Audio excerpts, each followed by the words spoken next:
Ladies and gentlemen, there are bureaucrats and there are bureaucrats and there are politicians and there are politicians. We are extremely privileged and honored to be having Mr. V.K. Pandian. He was just telling us in the green room that this is his first live interview on any news platform. So can we have a round of applause? Thank you. Thank you. Sir, it's very difficult to get a chance to interview you because you've always been sort of behind the scenes and, operating, of course, for the Chief Minister. What made you decide to take that plunge? You're now right front and center in public life. You've decided to enter politics full-fledged. What made you make that switch? I am with the Chief Minister of Odisha for the last 12 years in his office. And before that, I used to be the collector of his district called Ganjam.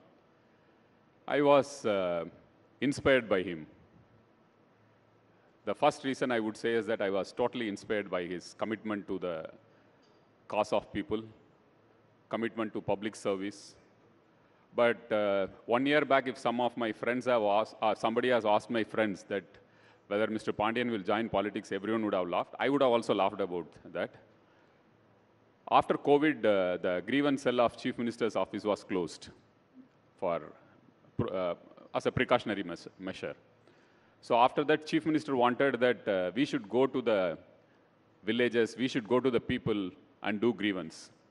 So 1 year back, we started that exercise of touching all the assembly constituencies and blocks for grievance redressal of people. So when I went there, I realized that there is a strong connect with people and I'm not being treated like a bureaucrat there. It was a little more than a bureaucrat. I was embarrassed in some places. So I came and told Honorable CM, and he also saw the videos of people, how they respond to me, how they connect with me, the emotions overflowing. And then the inner calling came that, okay, maybe I should not be covered by that screen of bureaucracy. I should come out and help my guru, the Honorable Chief Minister of Odisha, as a nice disciple. So tell us a little bit more about your guru, your father figure. I mean, he will, by the middle of this year, become the longest ever serving Chief Minister in the history of India. He's already gone past Jyoti Basu. I think he'll go past Pawan Chamling by the middle of this year.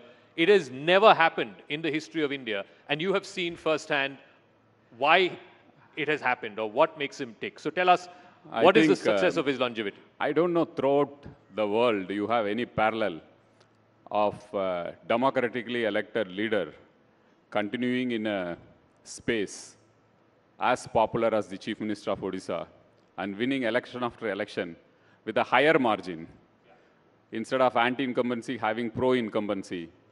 And he is now going to touch 2.5 decades. He started in a decade when newspapers were ruling the roost. Then came internet, then social media. So all these eras of public scrutiny he has stood. And his popularity ratings are the highest in the country for any chief minister. So I would say that one of the main reasons for his success is that he doesn't see politics as politics. He sees it as public service. And people also don't see him as a political leader. They see him as somebody who is there to serve them. I think that is the connect he has with people and which has made him very popular. What is the connect that you have? Of course, you've worked under him as a bureaucrat. You were his private secretary. You were district collector in his home district before that. But more than that, at a personal level, clearly something has inspired you to make that political plunge. It's a blessing to work with a great soul like him. I consciously use the word soul. It's more of values. It's not about a great leader doing great work. Many people will do great work. There may be great administrators, there may be great planners. This Chief Minister, Mr. Naveen Patnaik, has a great soul. I consider it as a blessing to be with him for more than a decade. And I thought as a disciple, I should try and do something for him at this point of time to help him reach out to the people. That's my only objective right now. So for such a popular chief minister, many would ask, why is he then allying with the BJP? What is this pressing compulsion? I don't think in Indian politics you have seen an alliance between a ruling party and the main opposition party. So something must have happened. Okay. why somebody joins an alliance? Somebody joins an alliance because they want to win elections. Somebody joins an alliance because they want to have an impact in the electoral math. Here is a chief minister who is so popular in the state, and he gets 3/4 majority every time, Mr. Naveen Patnaik. The recently concluded Panchayat elections, he won symbol election. It's based on party symbol. He won 90% of the seats. And the second party was 5% seats, BJP. So Mr. Naveen Patnaik doesn't need an alliance to come back to serve the people. He doesn't need an alliance. You're saying BJP needs an alliance? No, I would say the same thing about Mr. Narendra Modi, the Honorable Prime Minister of India. Whatever surveys you are showing, whatever others are showing, that he is going to become the Prime Minister of the country. Mr. Naveen Patnaik is going to the Chief Minister of the state, undoubtedly, and Mr. Narendra Modi is going to be the Prime Minister. How I put it is beyond, there are some things beyond politics. It is a mark of great statesmanship. That's how I put it. That two great leaders wanting to come together for a greater cause. It has significance as two great people coming together as a mark of statesmanship. It has nothing to do with politics. That's how I see it. That's how I put it. And even the chief minister thinks that way. So you said in it has no electoral value either for BJP or for BJD. No, earlier in the first part of the answer, you said, why do parties align with each other? They want to win elections. They want to change the electoral map. So is it that BJP needs BJD more or BJD needs BJP more? BJD doesn't need BJP to form government in the state, and BJP may not need BJD to form government in the center. That's why I made it very clear that it is to do with two individuals who share a great friendship amongst each other, and they see some things are beyond politics, and that is where you see a rare mark of statesmanship. I consciously use the word statesmanship. It is nothing to do with politics. It's beyond politics. So where is the status of that alliance right now? Because PM came, I think, earlier this month. He praised Naveen Patnaik as a Lokpriya Neta. But we haven't heard anything ever since. I think if anything happens, we'll all get to know. No, that's why I'm asking you. Who's better to ask than you? We'll all get to know if something happens. But I told the logic behind this. Whatever talk has happened also, I told the logic behind. It has nothing of electoral significance either to Odisha or to the country. It is more to do with statesmanship. Okay. Talking about statesmanship, clearly Naveen Babu is a statesman in his own right. Like I said, he has already gone past Jyoti Basu's record. And if he wins this election, which, like you said, is almost a certainty, he will become the longest-serving chief minister in the history of India. We have called this session P2P. So depending on which way you want to see it. Poverty to prosperity. Orissa transforms. That's the way you would like to see it. We would like to see it as from Patnaik to Pandian.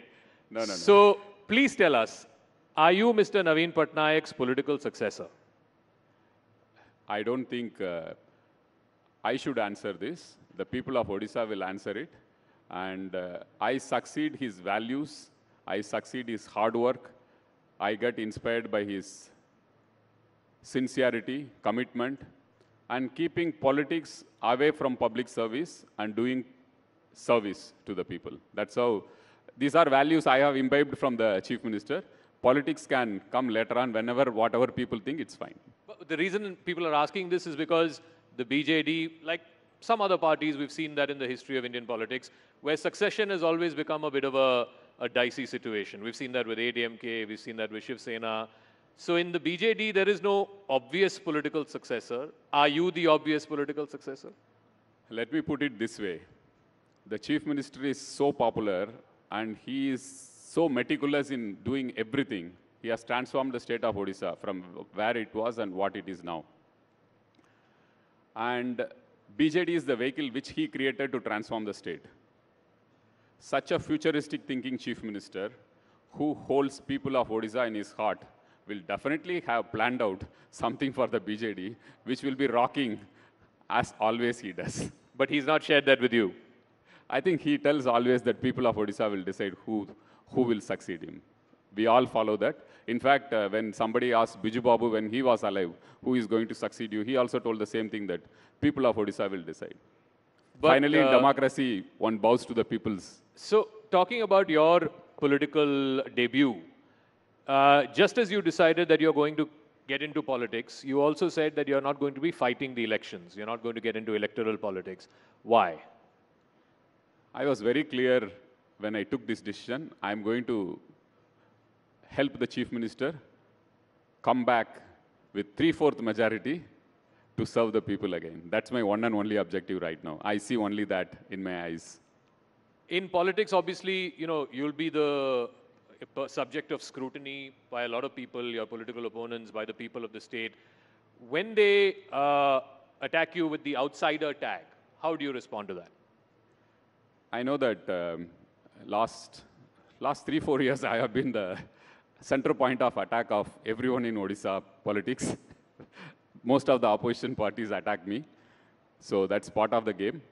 And whether I succeed or not, it's up to the people of Odisha to decide. But when they say that you're originally not from there, you're from Tamil Nadu. They have to come and see some of the meetings which I have with the people and the emotions which they pour out when they see, when they interact, or when they talk to me. I think that will clarify how they hold me, whether they hold me as one of theirs or whether they hold me as an outsider. It's the people of Odisha who finally decide.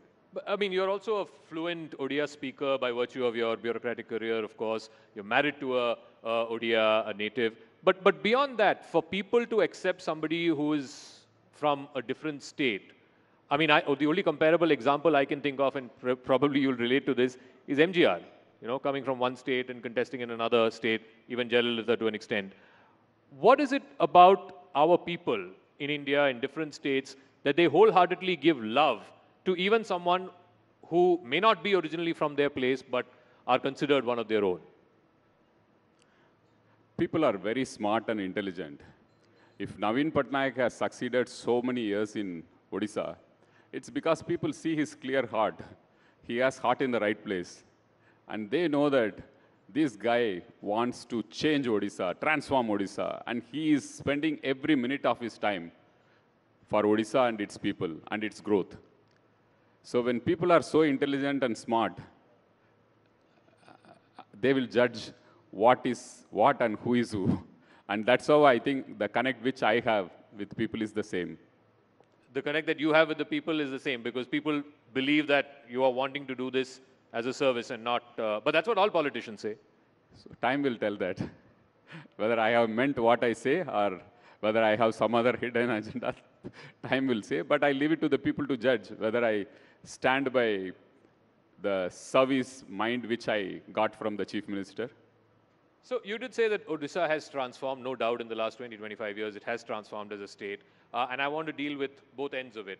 At the welfare end, at the lower end, obviously there are various programs that Naveen Babu has launched, from Kalia to the BSKY program, the Mission Shakti.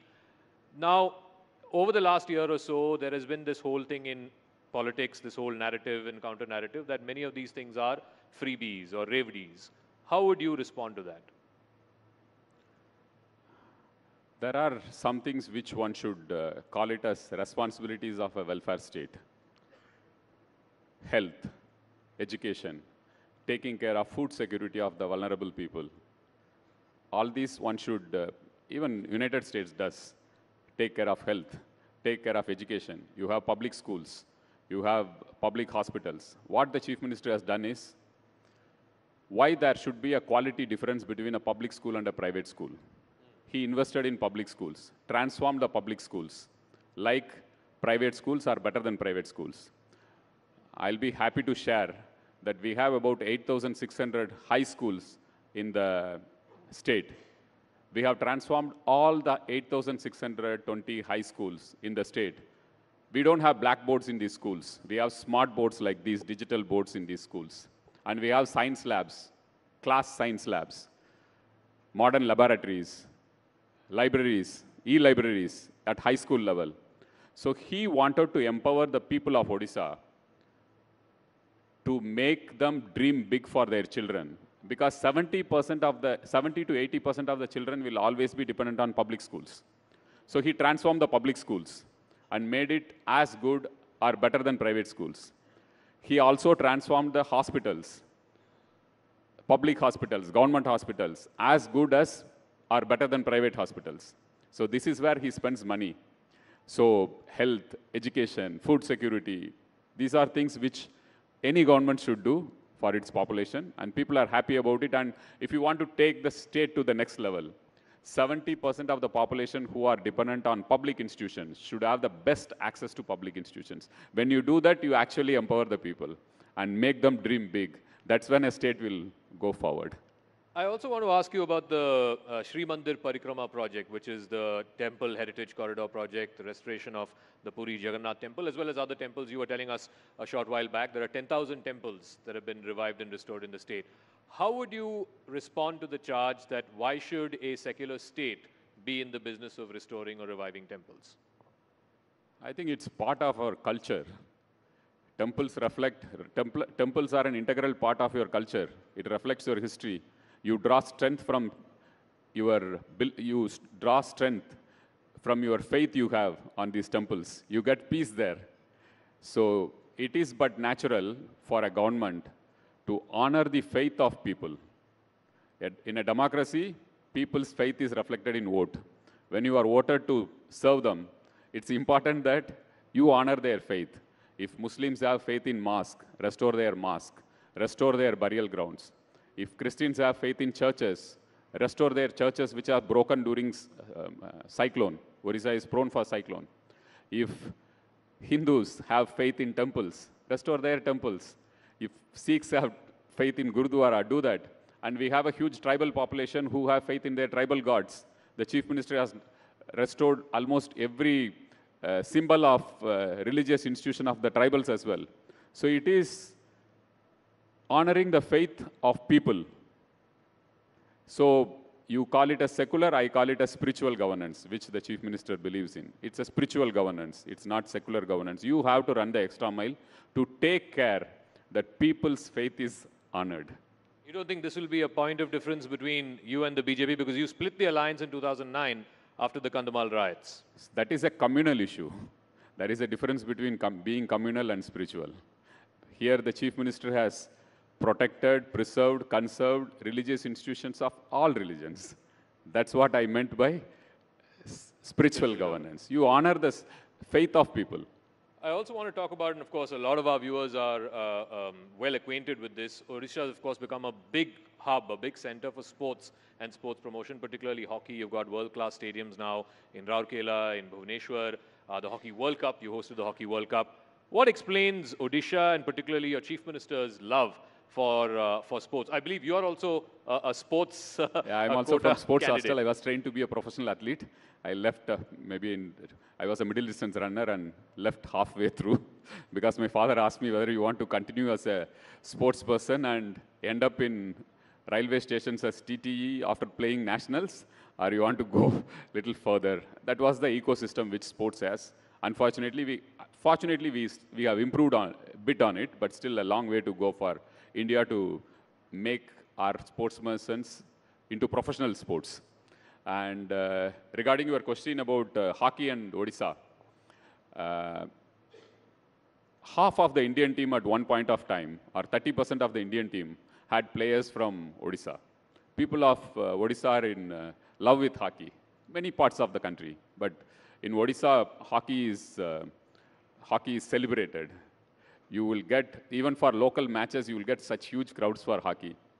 Our Chief Minister is also he used to be a hockey player, he used to be a goalkeeper.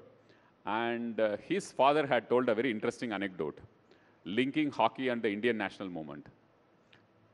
Linking hockey and the Indian freedom movement. Indian freedom movement, right. So when India was not conceived as a country, we were fighting for our independence. The only place where India was representing us, India was in Olympics, even before independence. British India, whatever you call it. So the gold medals used to come from hockey. When India was an idea, we were fighting for independent India. At that point of time, India was honored at a world stage because of hockey. So that is something which Biju Patnaik, who used to be a freedom fighter, late Biju Babu, he had told his son, Naveen Patnaik, that we all got inspired, that India, at least somewhere it is making a wave, at least through hockey, it made an impact for itself, that we are getting gold in Olympics. So that is something which gave that emotional connect to our chief minister. And people of Odisha are deeply in love with hockey. So he thought that we should take up hockey seriously. And we are the only state, perhaps in the world, who is supporting a national team. A provincial government supporting, sponsoring a national team. Generally, a national team is sponsored by corporates. The chief minister wanted that, well, let's send a message. This game has contributed for, at least indirectly during the Indian national movement, to make Indians feel proud about something when they were fighting the British. So perhaps that is the reason why he took it up as an emotional thing, and it gelled well with Odisha. All right. So, in fact, Odisha sponsors both the men's and women's hockey teams. So, can we Senior have a round and of junior. Senior and junior. So, that is an incredible thing. It's generally corporates who sponsor teams, but here you have a state government sponsoring. So, finally, Mr. Pandian. And after 38 years, 40 years, India won a medal in last Olympics in Beijing. Correct. After Odisha sponsored. Of course, the credit goes to our players, the support team and everyone, but Odisha had a small role in that. Odisha had a small role in India getting a medal after 3 decades. So finally, is Mr. Pandian, the middle distance runner, ready for the long distance marathon of politics? I take one day at a time. I don't see anything long term. In human life, you should take one day at a time. Not then you are stressful. This is something which I learned from our chief minister. Very spiritual. Take next minute. Live in the moment, present moment. So for this day and for the last 25 minutes, Mr. Pandian, thank you very much Thank for joining you, us Jai here at the Jagannath. Rising Thank Bharat you. Summit. Thank you. Ladies and gentlemen, give me